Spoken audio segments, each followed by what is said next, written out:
Well, folks, it seems the walls are closing in, metaphorically speaking, of course, because let's be honest, that wall was never really finished, was it? I'm talking, of course, about immigration, that ever-shifting landscape of rules and regulations that seems to change more often than a toddler's diaper. And since January 2025, when President Trump triumphantly returned to the Oval Office, well, let's just say the welcome mat has been officially pulled inside, washed, bleached, and put away for safekeeping. Yes, friends, buckle up, because we're diving headfirst into the murky waters of Trump's second-term immigration policies. We'll be dissecting the top 5 changes that are making Lady Liberty shed a tear, or maybe a whole bucket, depending on how closely you follow this stuff. From tightened visa restrictions that would make a TSA agent blush to a new program, seemingly designed for folks who measure their net worth in commas, we're covering it all. And don't even think about skipping ahead if you're currently living the American dream without a green card, because we're also talking about the impact on undocumented immigrants, and let's just say, it ain't pretty. So grab your green cards, your passports, maybe even a spare visa application or two, because things are about to get real. Ah, the land of the free, where you can say what you want, love who you want, and apparently be tracked by the government if you weren't born within its borders. That's right, folks. As of April 11th, 2025, being an undocumented immigrant in America became about as comfortable as a scorpion in a sock drawer. That's because the Trump administration, in their infinite wisdom, decided to implement mandatory registration for all undocumented immigrants. Now, I know what you're thinking, John. That sounds about as appealing as a root canal performed by a honey badger. And you'd be right. This policy requires every undocumented individual to hand over their personal information, fingerprints, the works, to the federal government. And if they don't, well, they face the very real possibility of criminal charges, detention, or even deportation.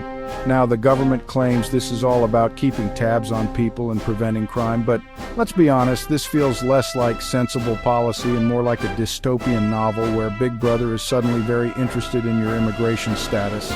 The potential for abuse here is about as subtle as a brick to the face. We're talking increased surveillance, potential discrimination, and a whole lot of anxiety for folks who are just trying to live their lives. So much for that whole give me your tired, your poor, your huddled masses thing, eh? So you've always dreamed of pursuing the American dream, maybe studying at a prestigious university, contributing your talents to the workforce, or just experiencing the thrill of paying exorbitant rent in a major city. Well, get ready to have those dreams crushed under the weight of enhanced visa vetting, because America has decided that trust is for suckers. That's right, folks. Getting a visa to enter the U.S. is about as easy as teaching a cat to play the banjo these days. We're talking intensified scrutiny, background checks that would make the FBI blush, and the ever-present threat of visa revocation hanging over your head like a pigeon about to, well, you get the picture. And if you're a student or a recent graduate on a J-1 visa hoping to soak up some of that sweet American knowledge, forget about it. The Trump administration seems to have taken a particular disliking to these visas, with reports of sudden revocations, detentions, and even device searches at the border. So much for that whole land of opportunity thing, huh? It seems the only thing being welcomed with open arms these days is paranoia. Attention all millionaires and billionaires. Tired of your money just sitting around gathering dust? Well, have we got a deal for you. Introducing the Trump administration's shiny new toy, the Gold Card Visa program. For the low price of $5 million, you too can skip the line, bypass those pesky visa requirements, and waltz right into the good old US of A. It's like a fast pass to citizenship, only instead of a theme park, you get access to a country grappling with income inequality and a crumbling infrastructure. Now, I know what you're thinking, John. That sounds about as fair as a rigged carnival game, and you'd be right again. This program essentially replaces the old EB-5 visa program, but with a few key differences. One, it requires no job creation, so much for stimulating the economy. And two, it allows foreign investors to shield their income from U.S. taxes. It's almost as if this program was specifically designed to benefit the wealthy while doing little to address the actual issues facing everyday Americans. But hey, who needs affordable health care or a decent minimum wage when you can have a bunch of millionaires strolling around with their gold card visas, feeling smug about bypassing the system that everyone else has to navigate? It's enough to make you want to scream into the void, assuming you can afford the echolocation services. Remember the good old days when America was all about due process and the rule of law? Yeah, me neither. Because in the era of Trump's second term, it seems like those principles have gone the way of the dinosaurs, replaced by a much more efficient system: mass deportations. That's right, folks, the Trump administration has ramped up deportations to levels that would make even the most hardened Border Patrol agents say, "Whoa, slow down there, cowboy." And if you think they're being picky about who they deport, think again. We're talking families separated, asylum seekers turned away, and even legal residents caught in the crossfire. And the worst part? They're often doing it without due process, using the Alien Enemies Act, a relic from World War II that allows the government to detain and deport anyone they deem a threat, even without a trial. It's enough to make you wonder if the Constitution has been demoted to a mere suggestion box, gathering dust in the corner of the Oval Office.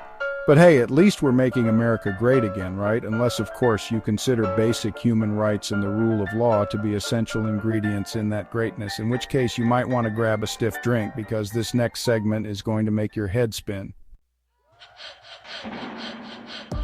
Remember that all men are created equal thing enshrined in the Declaration of Independence? Well, it seems the Trump administration missed that memo because they've set their sights on a new target: birthright citizenship. That's right, folks, the very foundation of what it means to be an American citizen is under attack. In a move that can only be described as boldly unconstitutional, Trump signed an executive order attempting to end birthright citizenship, meaning children born in the U.S. to non-citizen parents would no longer automatically be considered citizens. This, of course, sparked outrage and a flurry of legal challenges, because even a stopped clock is right twice a day, and even Trump can't just wish away the 14th Amendment. As it stands, the order is temporarily blocked by federal judges, but the fact that it even exists is a chilling reminder of the fragility of our rights in this day and age. It's almost as if the administration is trying to rewrite the rules of the game while simultaneously claiming they're just upholding the law. It's a level of cognitive dissonance that would make a contortionist blush. So, there you have it, folks. The American immigration system in the age of Trump 2.0, a tangled web of increased scrutiny, legal uncertainty, and the ever-present risk of sudden visa revocation. It's enough to make you want to pack your bags and move to Canada, assuming they'll still take you. But before you start practicing your best A and brushing up on your hockey skills, remember this: knowledge is power.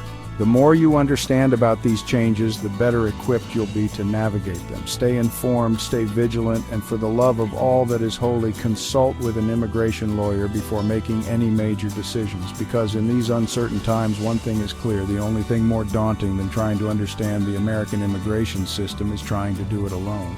And frankly, you've got enough on your plate without adding potential deportation to the menu.